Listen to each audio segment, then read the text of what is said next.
problem can usually be traced to a previous drug problem. The British East India Company spent a huge amount of time building up a world tea trade, and the Chinese were very smart. They sold tea in the ports of China to the English, but for 250 years they would never let the English see how the tea was grown or what it was exactly. What the English bought were bale tea, and it was all of Europe was addicted to a drug that nobody knew exactly where it came from or what it was.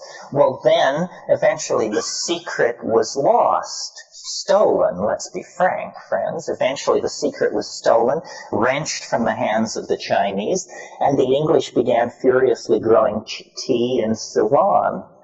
Although, what agriculture always does, they produced too much tea, and they blew the market, the bottom out of the tea trade.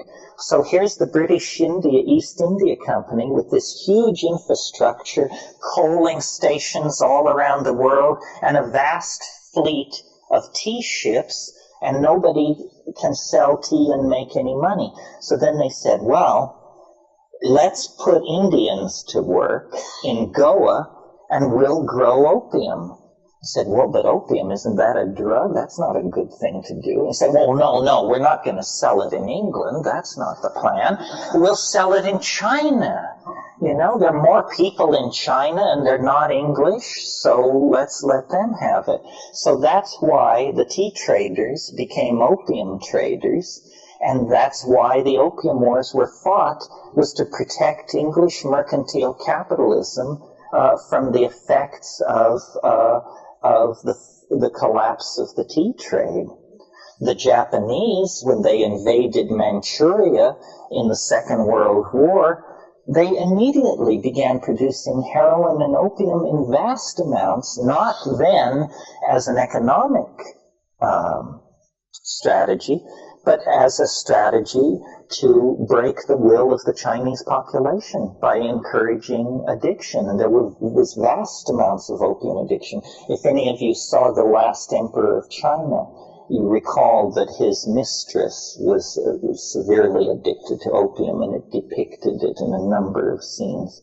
So governments have very cynically manipulated drugs so that the drugs which make it possible for capitalism to function are cheap and freely available, and the drugs which erode dominator values or cause people to question their situation are savagely suppressed. I think that what we have to say is that we must win by example. You know, the I Ching says you must never confront evil directly, because then it learns how to defend itself. The hippies were certainly no threat to the government as a military force, but as an example, as a model for others to follow. I think they scared them to death. They were probably very happy to see them all turn into weathermen and begin hurling Molotov cocktails. That they understood. Right, they could relate to that, but flowers in the barrels of their guns spelled ruin and defeat, and they knew it. There was an article in the Chronicle the other day about nonviolent warfare.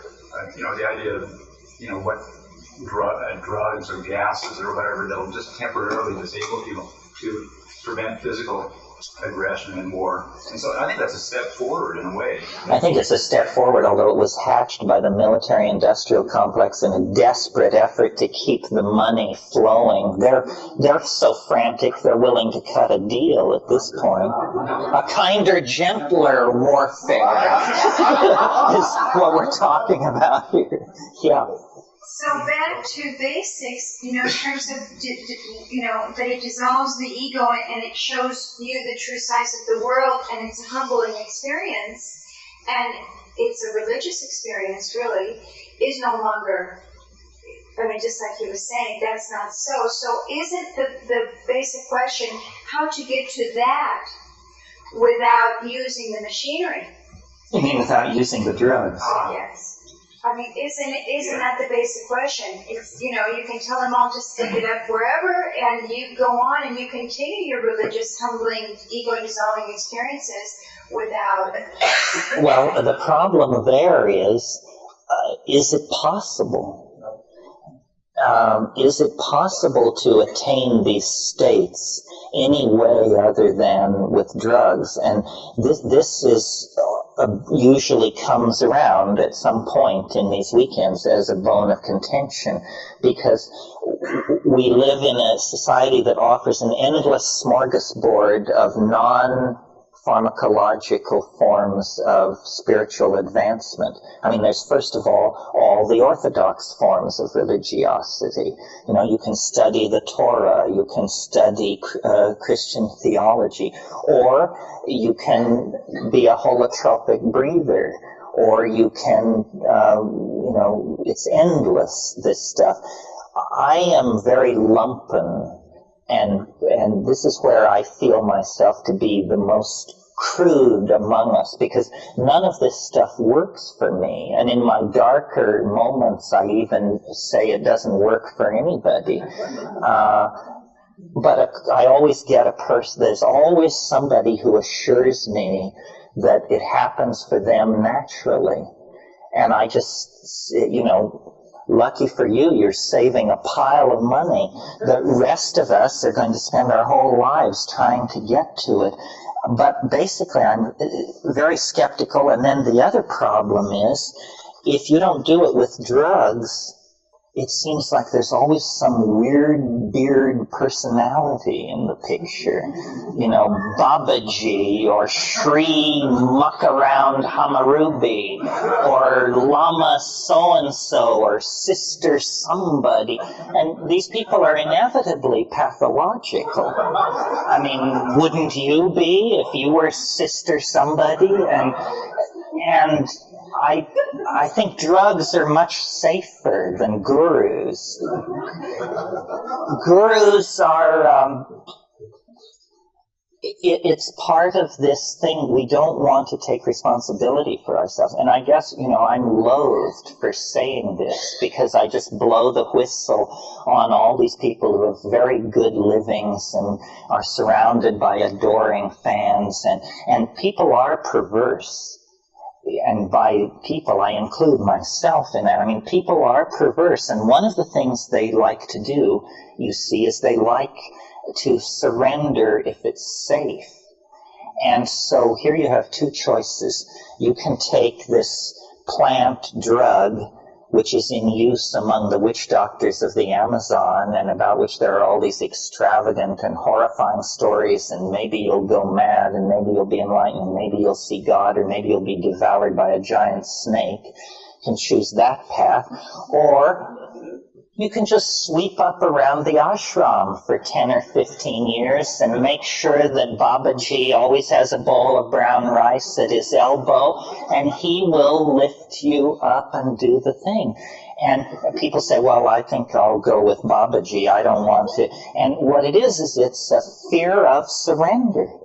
And I hear you. And my concern is the original values are the values about doing it, as a people. I don't know. It's very individualistic. I'm not sure that I can get to where I got to without the drugs. But I have felt certain experiences, that are not exactly like that, but they were meaningful. And I'm not sure at this point. I mean, I'm toying with the idea, and I'm not sure that I'm willing to play the game, because it's become the game, and not partake in it as a religious experience, as a group, as a kinder, gentler. It's hard, because because I certainly don't want to follow Baba whatever, and that's not my game either. But and without judgment, absolutely. I'm just really trying to understand and find the way that the initial values and the initial humbling could be found. And in terms of addiction, which I dealt with in terms of pot, and a relatively powerful addiction for me it was, I began to use it as a non-religious experience. It was a deadening experience for me. It was isolating experience. This world feels like shit. So and it served me. That's an accurate perception. Absolutely, that's what I'm saying. There are options other than the two it will again, I'm sure, serve me. I mean, I'm trying to find something. One of the questions that's worth talking about, because I've never made up my mind about this, is the psychedelics are always cast as an option in the spiritual quest. You can study yoga or meditation, or you can take drugs, or you can do good works like Mother Teresa or something like that. I've never been absolutely certain that psychedelics have anything whatsoever to do with the spiritual quest. If we define the spiritual quest as that which impels you to the moral life, then I don't really see, I don't understand. I certainly have taken a lot of psychedelics. I certainly am no moral exemplar, nor have I ever felt pressure to be one while on a psychedelic trip. The mushroom has never said to me, as a leader of the people, you should be a better person. Inevitably, these spiritual hierophanies tend toward a vocabulary of unity and light and completion. And that's not the vocabulary that I would apply to the psychedelic experience. The psychedelic experience is weirder than that. It's about, self-transforming elf machines from hyperspace kicking down your front door and rotating all 4 tires on your after-death vehicle and also checking the radiator. Is that a spiritual experience? Hell, who knows what kind of an experience it is. We use psychedelic in a very limited sense to refer to the tripling of psychedelics. There are, of course, many psychedelics where you don't have elements running around. Well, I call those things psychoactive, but you're right. You're right. They're psychoactive. See, here's the thing. I mean, there's a series of declensions here. There's psychedelic, there's psychoactive, and there's altered states. There are hundreds and hundreds of altered states, most non-drug. And then there are altered states of consciousness which are drug-induced. I can feel an aspirin hit. I mean, I actually can feel the shift in my reality from 2 buffered aspirin. And then, of course, there's caffeine stimulation and downers and all of these things. None of this is psychedelic in the ordinary sense. And the psychedelic experience for me is this very narrowly defined thing where you see visions. Hallucinations aren't even sufficient, because there are all kinds of hallucinations, moving grids of color and little swimming things, and then you get the mice dancing in rows and the little candies floating by, and you can't build a pyramid out of that kind of stuff. But the real vision is a very mysterious thing, impossible by rationalist standards, and we all are rationalist enough that even in confrontation with it, we know that it's miraculous. So a thing worth thinking about and worth talking about this weekend is whether or not the psychedelics are in fact part of what is ordinarily thought of as the spiritual quest or the quest for religious understanding. There are people who take psychedelics who don't have an iota of spirituality in them. If you're interested, there's a very interesting book called Shamanism, Colonialism, and the Wild Man by Michael Taussig. Michael Taussig, I dare say, would be very uncomfortable in this room. He would dismiss us all as fruits and flakes because he's a Marxist labor organizer. There is no vertical gain in this guy's worldview. And yet, he's taken more ayahuasca probably than anybody in this room and been loaded, thoroughly loaded. So it's very interesting to read his book and garner his conclusions. He sees it in an entirely different way. I think it is a way to access insight, but it doesn't seem to support the Neoplatonic hierarchy of ascending light and space that is the assumption of Western religion. There's no white light at the end of the tunnel in psilocybin. Instead, there's the alien edition of the Encyclopedia Britannica. Maybe that's a spiritually enlightening thing to encounter, or maybe not. Yeah. LSD fits. LSD is more classically psychoanalytic, number one, and number two, supportive of the metaphors of Western religiosity. It does move you toward the dissolving whiteness, the oneness with the unspeakable of Meister Eckhart and that crowd. In the Harvard experiments, originally with Leary and Albert, they used psilocybin with these. Well, but they put them in a chapel on Good Friday. Well, so the set and setting then highly determined the trip. Yeah. Good man. Over here. A couple times during the morning, and actually once last night, the subject, the topic of addiction came up, and I've heard a number of people say psychedelics can be addictive, and I believe that maybe that could possibly be true. I don't know it to be true, but could be possibly true in lighter doses, but in a strong psychedelic, full-blown experience, I don't see how it possibly could be addictive. And moving down that same line of thought, if that's the case, then isn't it, aren't we really kind of using the wrong word if we're not making a distinction between drugs and psychedelics? Well, you have to make a distinction between physiological and psychological addiction. Most addictions are psychological. Addiction to eggs in the morning, addiction to having your newspaper on time, and addiction to, the controversial one, I think, is cannabis. Is it or is it not addicting?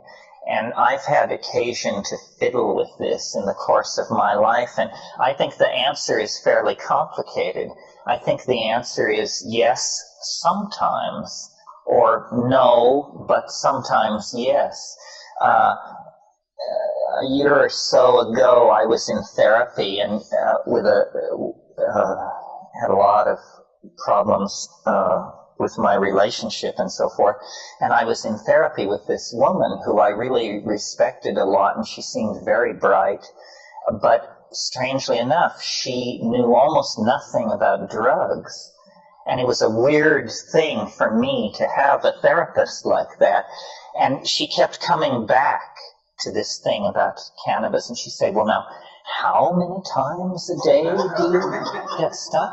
I said, whoa, 10 or a dozen. I said, well, and how many years have you been doing this? Say, 25. She said, well, you must be completely lost in this. And it became an issue in the therapy. So finally I said to her, I'll quit. I'll just quit. Because the therapy, I quit. I said, because I am convinced this isn't a problem, and it will be useful for you to see that someone with this kind of a history of cannabis use doesn't have a problem quitting. And I did quit. And I had absolutely no problem with it, which amazed me. I had been whistling past the graveyard when I made these brave statements. It was no problem whatsoever. But at other times in my life, when I've tried to quit, it's been a real tussle of some sort. And I think that the setting has a great deal to do. You know, I think we're now fairly addicted to the concept of addiction. As the evolution of drug attitudes has progressed, well, let's take heroin, for example. In the 19th century, the user of opiates was called the drug fiend. You were a fiend. This means the concept that is being evoked here is of demonic possession. You know, a junkie has a monkey on his back. That's another fiend image. You're possessed. You can't stop yourself. In the 20th century, addiction is viewed as a disease. And once you view addiction as a disease, you've totally released yourself from responsibility to do anything about it. After all, if you have multiple sclerosis, we don't stigmatize you as morally lax and unable to discipline yourself. So if you have the disease of morphine addiction, well, it's not your fault. It just sort of happened to you, you know, like the flu or something. Well, I think this makes it almost impossible to begin any kind of rational program of cure, because you just say, doctor, fix me. There's something wrong with me. What I'm talking about, though, is it's like 5 grams of mushrooms or 40 milligrams of DMT. I mean, how often can you do that? Oh, no, I think that's a complete red herring. Nobody can be addicted to psychedelics, only if they use them as though it were another drug. In other words, it's possible to take many doses of LSD, and what you are is you're a speedhead. You know, this is not what LSD does. This is what methamphetamine does. All psychedelics in low doses appear to be the same drug. You know, mescaline, LSD, psilocybin, harmine, not DMT, because there is no such thing as a little bit, it appears. But it's only when you take large doses, effective doses, I don't mean heroic doses, but when you take effective doses, then the differences immediately emerge. I don't know, I think addiction is a disempowering concept. I notice there seems to be a backlash building. It's now okay to publicly ridicule 12-step programs, and you're not just denounced as a mad dog of some sort, because people have seen through it, and people now announce their addiction to everything at the bat of an eye. There seems to be a movement amongst AA, that particular 12-step program that I've heard of, and I know people are doing it, that are working with psychedelics. I mean, they're not drinking alcohol, but they're working with psychedelics. And there seems to be, I wouldn't say a lot of people, but it's fairly widespread. Oh, well, I think that people who are very serious about AA are usually pretty open about agreeing to the power of psychedelics. I mean, I know that in the AA program you're supposed to be totally clean and not do anything, but I've had people who were major figures in AA tell me, you know, you're exactly right on. This is the right thing. You know, in the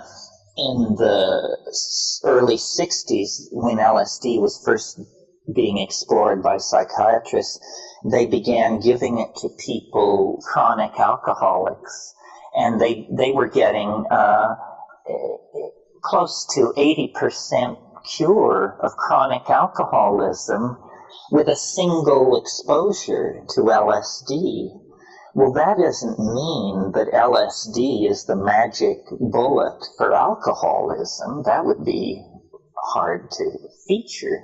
What it means is that if you take LSD, you are forced to examine the dynamics of your life, and if you notice that you're killing yourself, you will be inspired to stop doing whatever you're doing.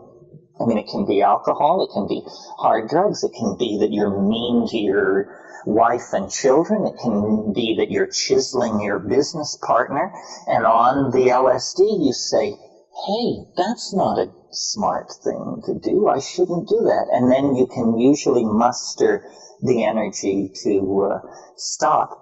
No, the paradox of our society and its cockamamie attitude toward drugs, the most dangerous drugs, we legalize.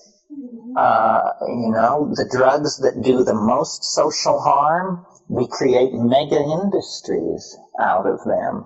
And then we demonize everybody else's drugs. And this is a situation that has been exacerbated since the middle of the 19th century. You see, we forget that all of this information about drugs has arrived in Western civilization only in the last 100 to 120 years.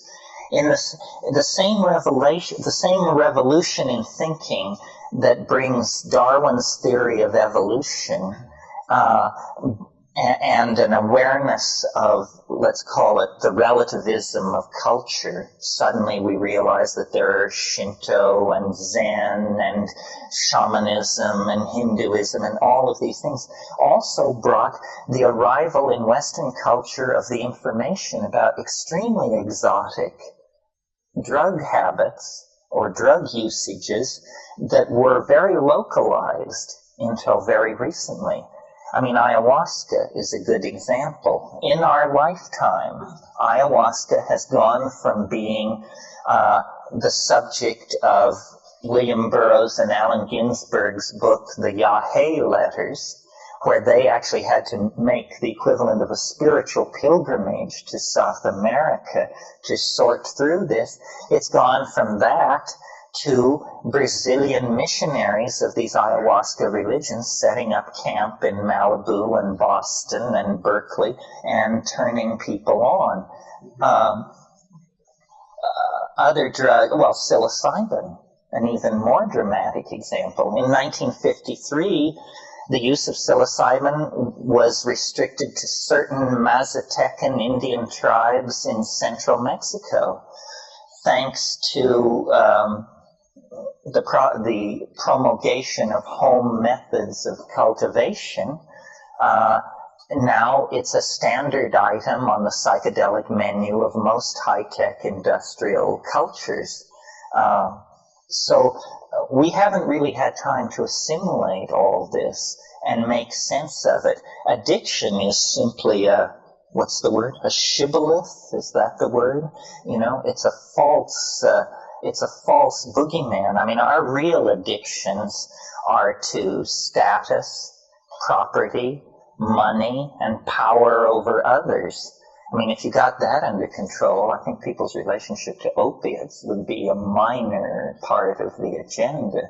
But we love to demonize the exotic and to pat ourselves on the back. I mean, alcohol culture, cultures that tolerate and encourage alcohol are just besotted with alcohol. It touches every aspect of life. I mean, for instance, there are certain subcultures that I think are more besotted than others. Academe is just a nightmare of alcoholic abuse and misbehavior and carrying on of the most bestial and depressing sort. And, these are the carriers of the eggs. They're carrying the basket in which the eggs of culture have been hidden. So, academic culture runs very heavily on alcohol. If you've ever been to faculty parties, do you think you could advance to full professor in the English department at Cal and Stanford if you were a teetotaler? I don't think so. I think you would be suspect as a pariah, not one of the boys, not a team player, you know. So a lot of hard drinking goes on in those situations. Politics, incredible. You know, Washington, if you want to go to a hard drinking town, you know, these guys that stumble across the front page of our newspaper are just the ones who get caught. I mean, everybody is juicing it real strong inside the Beltway. So, yeah, having a belt inside the Beltway. Yeah, a couple of weeks ago, the CBS reporter Connie Chung, they were talking about when they brought up about somebody's mistress and all that, you know, one of the presidential candidates, and she said, if you had to eliminate everybody who had sexual problems or drinking problems in Washington, about 10% would qualify to run for anything. That's right. That's right. Yeah, I mean, we now are fixated on people's sexual peccadillos in politics, but imagine if getting sloppily drunk made you ineligible for high public office. I mean, don't forget, having one toke of marijuana 20 years in the past disqualifies you from the Supreme Court. You can't get near it. I mean, you're just a monster of vice. And yet, a clown like Clarence Thomas, I hope you all read the Rolling Stone encounter between Clarence Thomas and Hunter S. Thompson. Oh, it's classic. It's classic. The guy was such a beast that he frightened Hunter Thompson with his drug abuse, treatment of women, and antics. Anyway. Well, probably because they're very aware of the bottom line, and they're actually seeing the cost of alcoholism in their workforce, where, as you point out, government and academe, these are places where you feed at the trough of public monies in some sense. I mean, if you're a tenured professor, I don't know what kind of a drunk you would have to be turned into in order to get thrown out of a university. I mean, short of serial murder, they don't punish you for anything once you have tenure.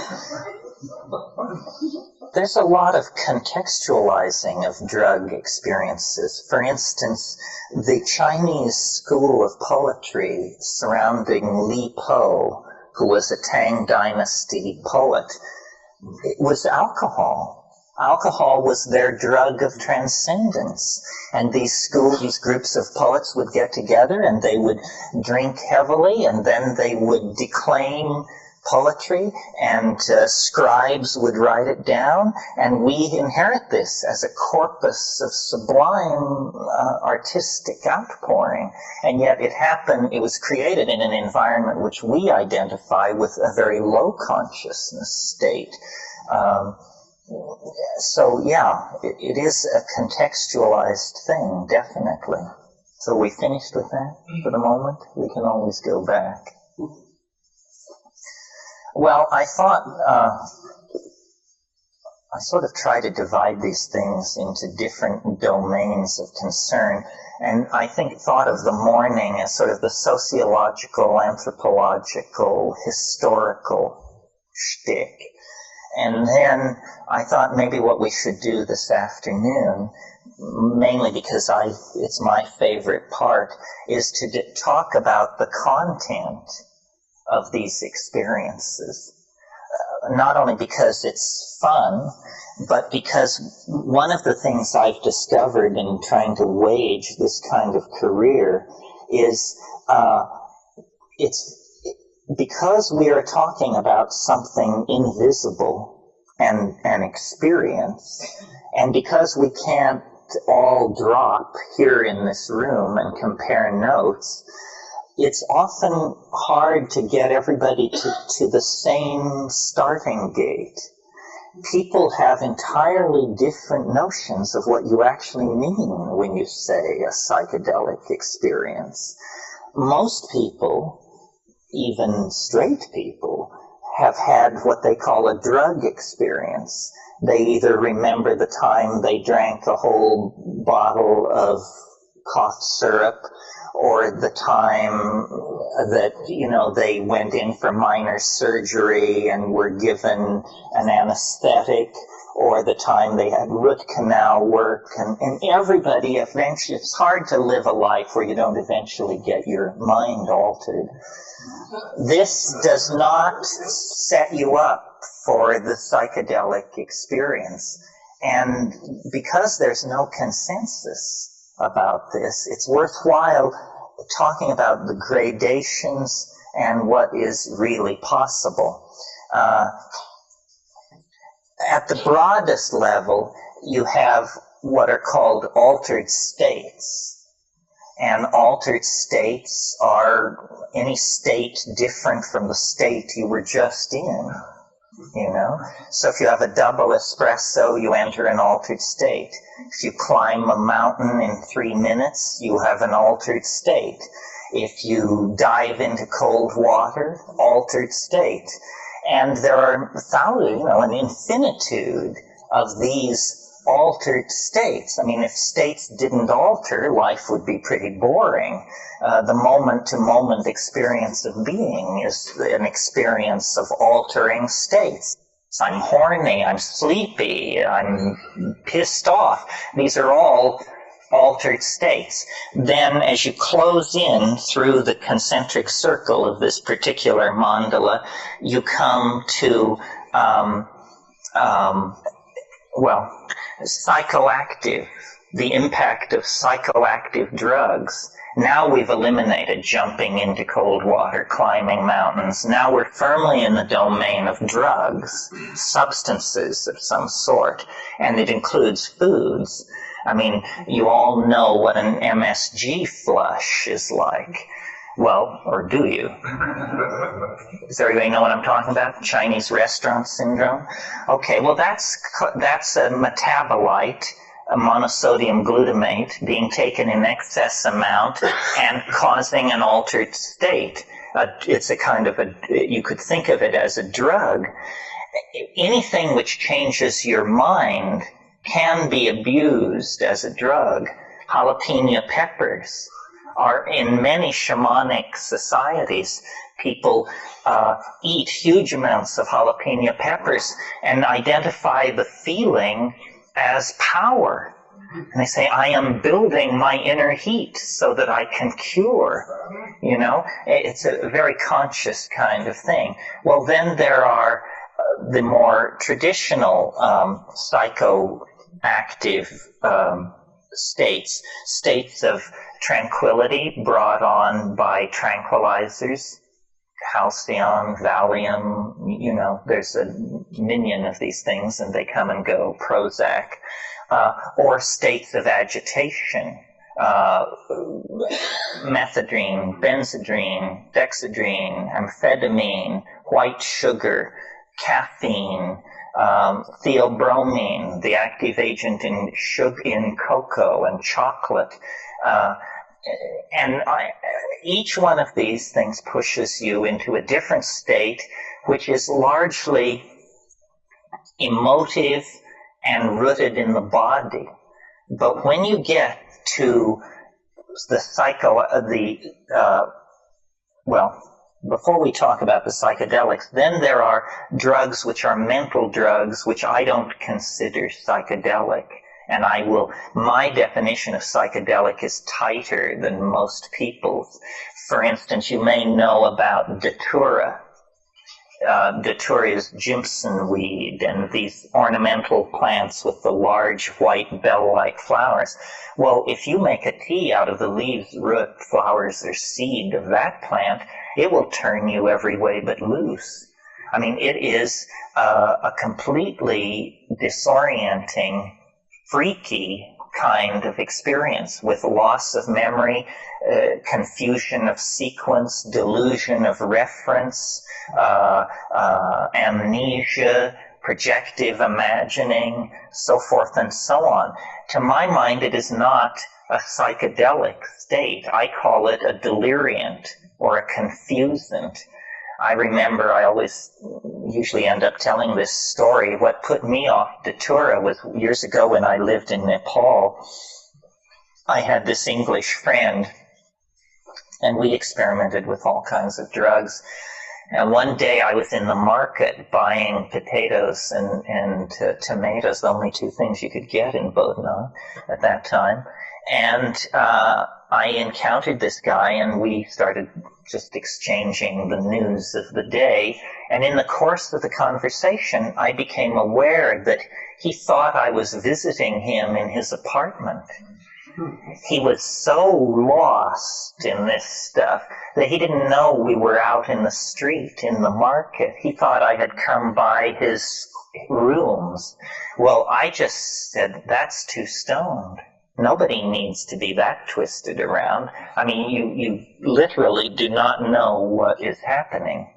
To my mind, the psychedelics can be chemically defined, with very few exceptions, as indoles. Indoles. Now, the only exception to this is mescaline. Mescaline is not an indole. It's a phenylethylamine, or some people consider it a cyclicized amphetamine, which is a phenylethylamine. I am not fond of mescaline. It seems to me that to get to psychedelic levels with it, you have to take so much that you're fairly rattled. It's hard on you, and it's hard on you the next day. And many people who are great devotees of peyote, when you question them very closely, it isn't the quality of the visions, it's some more murky thing. It's that they like hanging out with Native Americans, they like drumming all night, they love ceremonies, they like going to the Southwest, but it's not the quality of the visions. Not that mescaline can't do that, it certainly can. If you read these early researchers like Heinrich Kluver, S. Weir Mitchell, Havelock Ellis, I mean, these are wonderful descriptions of full-on psychedelic states, but they were using pure mescaline, and close to 1 gram a throw, which is a lot. Most people, when they take pure mescaline, if you actually measure the amount that they're taking well under what is clinically considered the effective dose. If you look in the Merck manual or the PDR, the clinically recommended dose of pure mescaline is 750 milligrams, 3/4 gram of alkaloid. Very few people actually take that. And this brings us to one of the issues around psychedelics. There are a lot of wannabe experts running around who didn't take enough, because you have to take a lot, not a lot, but you have to take a frightening amount to get into what it's really about. People who have taken, 50 gamma of LSD or 100 gamma of LSD or 2 grams of mushrooms or something like that, they are not qualified to hold forth on the nature of the psychedelic experience, because those doses don't deliver it to you. What they deliver is the periphery of the psychedelic experience, accelerated thought processes, a kind of depth and richness to cognition that is unfamiliar, an ability to analyze situations from unusual perspectives or to reach unexpected conclusions. But I found this reluctance to come to grips with the full psychedelic experience, even among Amazonian shaman. I mean, people are reluctant to go the full distance. We were with shamans at one point in Peru, ayahuasca shamans, and I was aware of an admixture plant that was stronger than the admixture plant that they were using. And I kept asking this guy, what about so-and-so? Why don't we do that? And at first, all he would say was, that it's not for Christians, which was strange because he always knocked Christians. So I didn't, but I kept pressing. And finally he said, we just don't do it that way. And I said, why not? And he said, because it's mali bizarro, you know? And I said, isn't that what we're shooting for? Apparently not. A curing shaman wants to be empowered to cure. He doesn't conceive of himself as a Magellan of the phenomenological realm who's setting out to circumnavigate the mental universe in an evening. And then of the psychedelics, they deliver differing levels of this. And then what you always have to bear in mind when you listen to me talk about this is there are physiological differences among people. You know, in the same way that person A can detect a compound X at 1 part in 10,000, but person B cannot detect the same compound unless it's there in, 1,000 parts in 10,000. We are genetically different in this area of drug receptors. And it's even possible, although it is also permissive of a kind of crypto-fascism, to believe that there are shamanic lines, families, races even, that are more or less inclined to this. The Irish are always singled out as special offenders in this area. The stereotype of the Irish is that they have a peculiarly intense relationship to intoxication and to little people in a nearby but invisible world. I don't put a lot of credence to this, but it's very hard for me to tell because I can only sample myself, and I happen to be Irish, although leavened with Sicilian genes to keep it from getting out of hand. So what you really have to do when you start exploring psychedelics is to try and figure out, what's the center of the mandala? What are people talking about? What is it when you arrive on the money? And to my mind, the compound that is most interesting for doing that is DMT. DMT is the most interesting in some ways of the psychedelics because more issues are raised by it than any other. Such issues as, I'll just run over some of them so you get a feeling for it. DMT is the strongest hallucinogen there is. If it's possible to get more loaded than that, I don't want to know about it. And I say so when I'm there. I say, my God, if you can get more loaded than this, keep it away from me. So that's it. It's the strongest. It's also the shortest acting. DMT, when smoked, in most people, return you to normal in under 10 minutes. Under 10 minutes. Now, this is interesting because people who think there's nothing to this, who should actually invest the 10 minutes to find out what's, a 10-minute DMT trip is worth 20 years of academic pharmacology, art history, psychology, and all this other malarkey. Because then you just say, okay, I got it. Another very interesting thing about DMT is it occurs naturally in the human brain. Well, now what's going on here?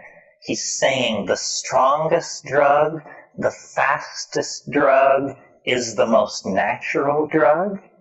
It means that, you don't have to sail off into 3-hydroxy-4-pyridyl N-methyl-marubishtik or something like that to get into the exotic realms. No, a human metabolite, which takes only 10 minutes to undergo its entire exfoliation and quenching, is the strongest of all. Well, then what is it? What does strong mean? What is a strong psychedelic? it's highly personal. Every psychedelic trip is. But what happens on DMT for a large number of people, I mean, we don't have any statistics, but it is a completely confounding experience.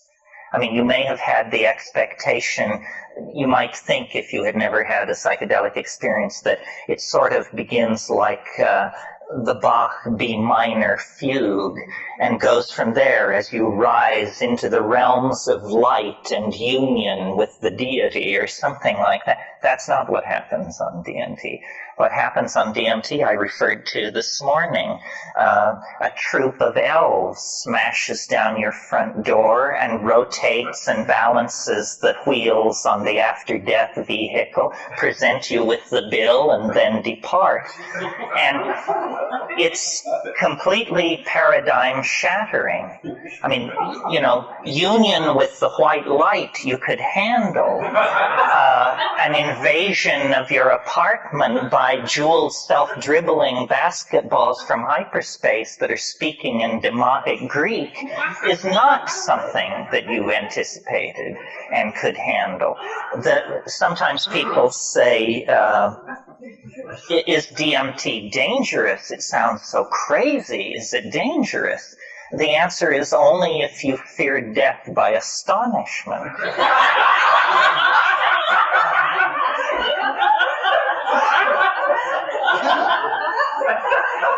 Remember how you laughed when this possibility was raised, and a moment will come that will wipe the smile right off your face.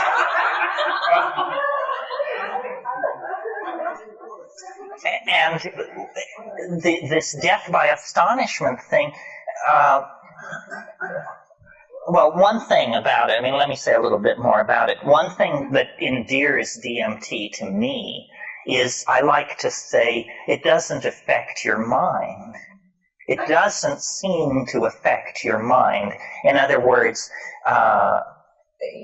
you don't change under the influence of DMT. You don't become a kinder, gentler person. You don't sink into, you know, a line of drool from one corner of your mouth as you sit there twitching. You don't change. What happens is the world is completely replaced.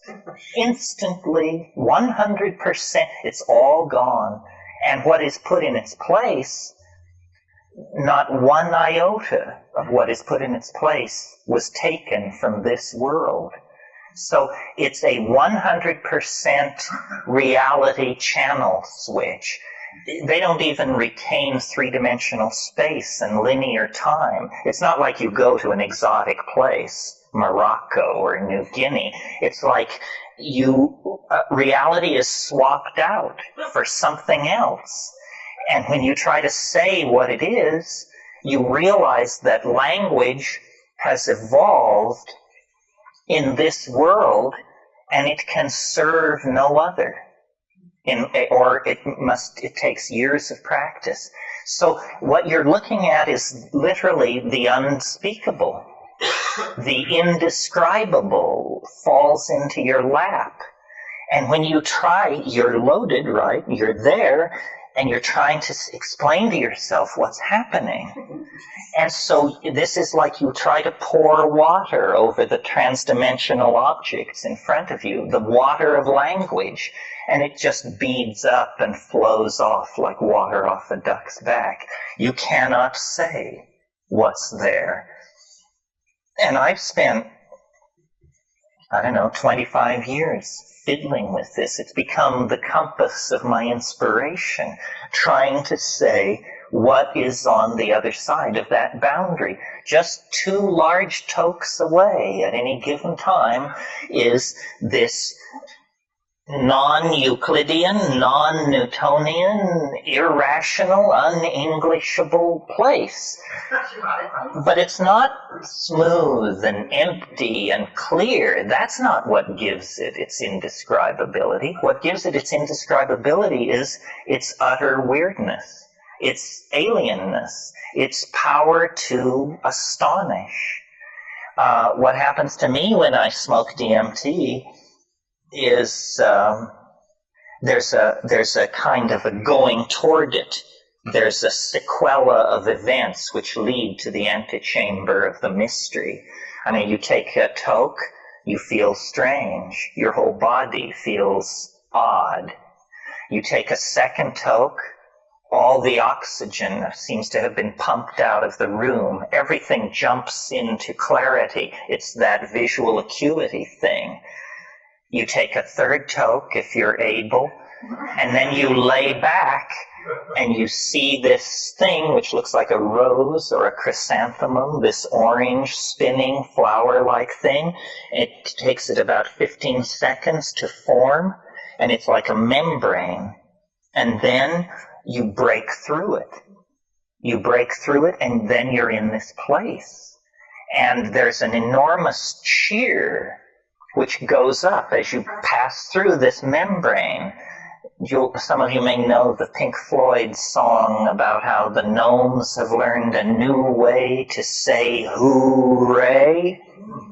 They're waiting.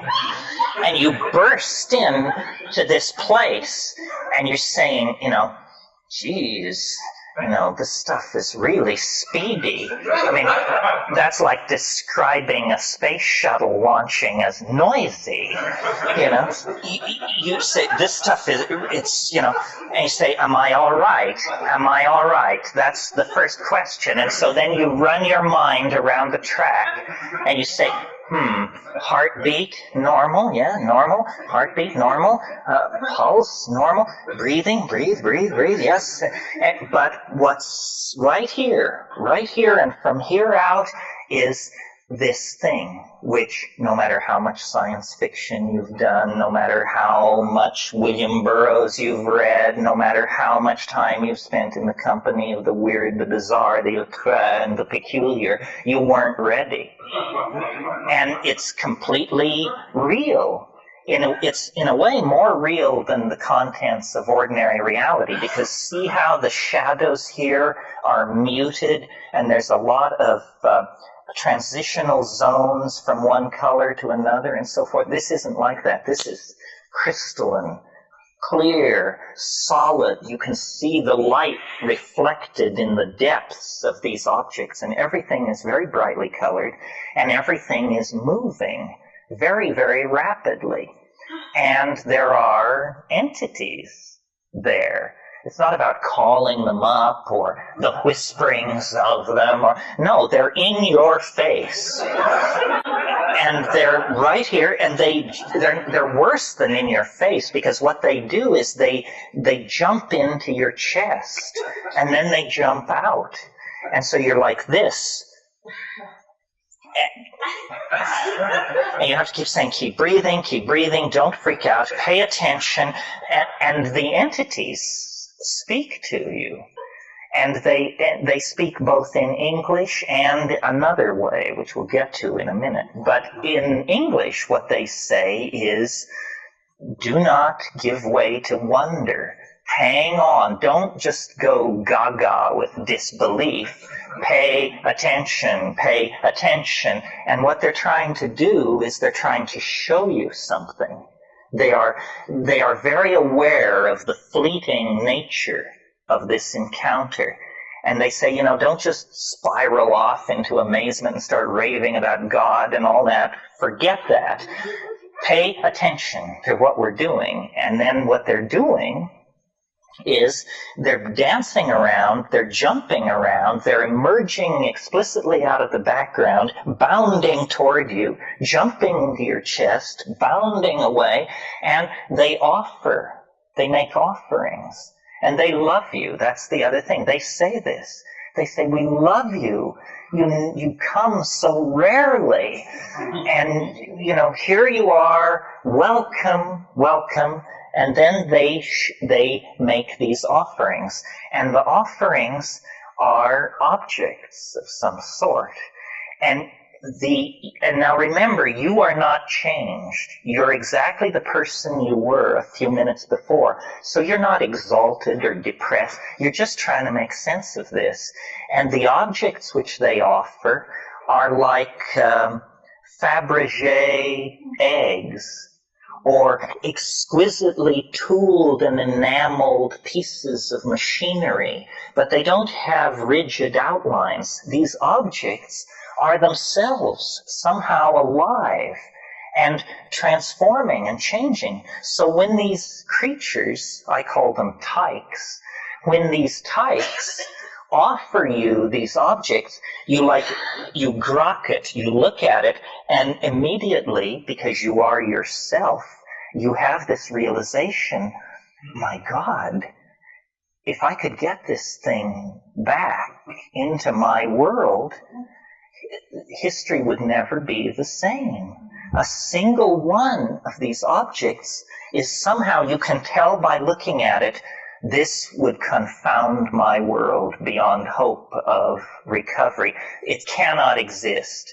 What I'm being shown is a tiny area where miracles are being transformed. And the creatures, the tykes, are singing. They are speaking in a kind of translinguistic glossolalia. They are actually making these objects with their voices. They are singing these things into existence.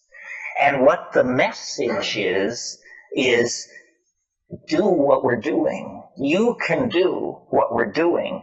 Do it. And they get quite pushy about this. They say, damn it, do it. And you're saying, but. They're saying, no, do it now, do it. They say, I can't handle this, And then this kind of reaction goes on for a while. Well, then I don't take credit for it. It was not willed, but like something comes up from inside of you. Something comes out of you, and you discover you can do it. That you can use language to condense objects into existence in this space. It's the dream of all magic. But here it is, folks, happening in real time. And then they're just delighted. They just go mad with delight and turn somersaults and turn themselves inside out. And they all jump into your chest at once. And after many encounters of this sort, when I first did DMT, I couldn't bring anything out of it. I just said, it's the damnedest thing I've ever encountered, and I can't say anything about it, and I don't think I ever will be able to say anything about it. But by going back repeatedly and working at it, I think I've gotten a pretty coherent, well, let's not go that far. I think I've got a pretty clear metaphor, anyway, for what's happening in there. And I think a lot of people have this experience. When you talk to shamans, they say, oh, well, yes, the helping spirits. Those are the helping spirits. They can help you cure, find lost object. You didn't know about helping spirits? I said, well, I knew, but I had no idea, that it was so literal. Say, oh, no, that's the helping spirits. But then the other thing they say, if you press a shaman, if you say, well, what exactly is a helping spirit? Say, well, a helping spirit is an ancestor. Say, you mean to tell me that those are dead people in there? Say, well, yes, ancestor, dead person. You didn't know about ancestors, apparently. This is what happens to people who die. And you say, my God, is it possible that what we're breaking into here is an ecology of souls? That these are not extraterrestrials from Zenebel-Ganubi or Zeta Reticuli Beta. These are the dear departed. And they exist in a realm which, for want of a better word, let's call eternity. And somehow this drug, or whatever it is is allowing me to see across the veil. This is the lifting. You want to talk about boundary dissolution. It's one thing to get tight to your partner. It's quite another to get tight to the dear departed of centuries past. That's a serious boundary dissolution when that happens. What these creatures want, according to them, is they want us to transform our language somehow. And I don't know what this means. I mean, at this point in the weekend and in my life, we all are on the cutting edge, and nobody is ahead of anybody else. Clearly, we need to transform our language because our culture is created by our language, and our culture is toxic, murderous, and on a downhill bummer. Somehow we need to transform our language. But is this what they mean? That we're supposed to condense machines out of the air in front of us? How does this relate to the persistent idea promulgated by Robert Graves and other people that there is a primal language of poetry? That poetry as we know it is a pale, pale thing, and that at some time in the human past, people were in command of languages which literally compel belief. They compel belief because they don't make an appeal through argument or metaphor. They compel belief because they're able to present themselves as imagery. You know, William Blake said, if the truth can be told so as to be understood, it will be believed. And so these things and it's very confusing because you wonder, you say, well, have people been doing this for thousands of years? And if so, have they always encountered this tremendous urgency on the other side? If people have been doing it for thousands of years, why is there this urgency on the part of these entities? And who exactly and what exactly are they? It appalls me, you can probably tell, that I have to talk about this because this is not my bailiwick. I mean, I'm a rationalist who's just had a very weird set of experiences, but I am a rationalist. I mean, I have no patience with channeling, you know, the lords of the many rays, the divas, and, you know, there's this whole thing going around about disincarnate intelligence, and it's mostly under the control of fairly, shall we say, non-rigorous thinkers. But I like to think that I am a rigorous thinker, and yet here I am telling you that, you know, elf legions await in hyperspace, one toke away. The difference between my rap and, you know, the Findhorn folks or somebody like that is that we have an operational method for testing my assertion. We can all smoke DMT, or you can make it your business to now find out about this and see for yourself. And not everybody agrees with me. I mean, some people say, there wasn't anything like that. But some people agree, and I think if you get 2 out of 10 agreeing with a rap like this, then you better pay attention. Something goes on in the DMT flash that I don't think anyone can bring back. There is at the core of the experience something is revealed that is so appalling that nobody can bring it back into ordinary reality. And that's why it's hard to understand, because as Steve, you know, I've done it a number of times, and every time I approach it, it scares me shitless. I cannot approach it any other way, and it's physical. I mean, my palms sweat, I can't hold the pipe, my hand shakes. I wish I hadn't gotten myself into this situation. I fear it like death itself. That's the clue, folks. I think that what happens, and I've reached this opinion by reason and rationalization, not by direct experience. I think that what happens at the center of the mandala of that experience is that you do understand that these are souls.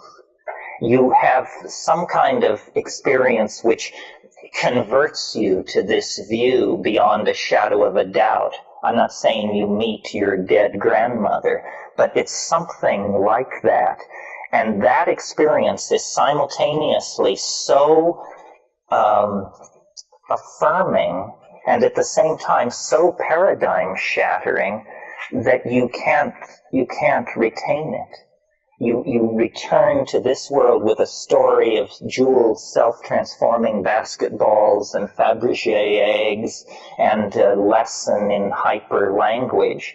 But there is a moment, I think, where you find out something truly, truly paradigm shattering that you can't even tell yourself. It's such an appalling revelation. And the only thing I can think of that would fill that bill is something about the nature of life and death. That you actually go under the board, you find out the thing which nobody is ever supposed to find out in this world. And I suspect it's what shamans know. That a shaman is a person who knows the unspeakable secret. And once you know it, there's no going back. I mean, you become fey, enchanted. You're touched by the other. You now are a part of fairyland. And this gives you, I don't know what it gives you, charisma, magical power, healing, the possibility to heal. But it also sets you apart from your fellows because they don't know from it. They don't know. I mean, science can't survive in that environment for half a minute. The entire construct of Western reason disappears into that dimension like hurling an ice cube into a blast furnace. It just can't survive that encounter. If flying saucers were to land on the south lawn of the White House tomorrow, it wouldn't change the fact that DMT is the weirdest thing in the universe. Yeah. What? I haven't done DMT yet. I'm very fascinated now. So what's you're describing this experience in some way, which somehow I think you're communicating to us. But now after this has happened, there's 10 minutes of time as we know it passed, and you were saying that physically, your mind is working, your emotions are working. The drug goes out of your system. You're snapped back into, boring old reality. Then what happens? Do you know what I mean? Well, you spend the next week sort of trying to integrate what the hell this is about. No. You choke up the pocket then. No, you don't do either in most cases. What you do is you immediately forget. Immediately. So if you talk to a person 5 minutes after they've smoked DMT, they're usually into saying, it was incredible, it was amazing. And then you talk to them a half hour later and they say, it was the most incredible thing that's ever happened to me, but I can't remember anything about it. And the fact that it's so brief, we tend to value things based on how long they last. Something which only lasts 2 minutes, once it's over, how can you say that that was the most important thing that ever happened to you? I mean, it is utterly irrelevant. It made no statement about your life, what you should do with your future, who you are, where you're going, or anything like that. It was just as though reality was rent. And you looked into an alien dimension. And then the rent was sealed, and everything goes back to being fine and dandy, thank you. It takes a lot of effort to stay focused on this dimension. I mean... I'm sorry, so let's say you do that, and then the amnesia happens, and you just cannot integrate anything about that vision into your personality or your mind. It's like, it happens. And it stops happening, and you can't absorb it. But then what must happen is at some time in the future, your curiosity is up and you want to go try to get it again. Well, what it did for me was it's evidence against certain points of view is what it is. It says, rationalism is just vaporized, and that never returns for you. Only if you can completely suppress the experience can you ever return to ordinary rationalism. I mean, you've just been in a place that was crawling with elves. Even if that never happens again, it did happen, and you from now on must take account of that in your modeling of the universe. You now know that elves really exist. This will make you much more interesting to your children. You've been reconverted to a belief in Santa Claus is what's happened, and now Santa's gone back up the chimney, but you're left saying, God, he was really here. Yeah, the milk's gone, the cookie's eaten. What the hell? A couple of questions. Can you bring volition to it? Do something in that place? Can you decide in advance that since you've done this more than once, that and you describe it as though it's the same each time, is it? It's pretty much the same, yeah. Well, the other side question of that is if three people were in the room doing it together, would they have, if you caught them in a period, or if you caught them immediately afterward, would their impressions of it be very similar? I've sat in situations where you would turn one person on, then another person, maybe do 6 people in the course of an evening, and reactions vary. But also, there's a skill to doing it, and that's a part of the problem. It's very harsh. The smoke is very harsh, and you have to hold on to these big tokes so that if a person can't hang on to the toke, they're pretty much out of luck. I mean, it's a pity that it comes down to such a mechanical matter. This is why the best candidates for DMT, I think, are leather-lunged hash abusers. They have the lungs for it. Another question. Yeah. Is, you have described it as an absolute phenomenon, but what benefit is there? Well, Beneficial aspects of it. to me, it seems like the beneficial aspects arise by extrapolation. It teaches you, and this is what it taught me. I mean, I will never forget my first DMT trip because I was such a case going into it. I mean, if you had known me when I was 19 years old, I was into Jean-Paul Sartre, Alfred Camus, Marxism, Freud. I was a jerk. And I came down from it, and I said, I can't believe it. That was all I could say for about 20 minutes. I was like in shock. I said, I can't believe it.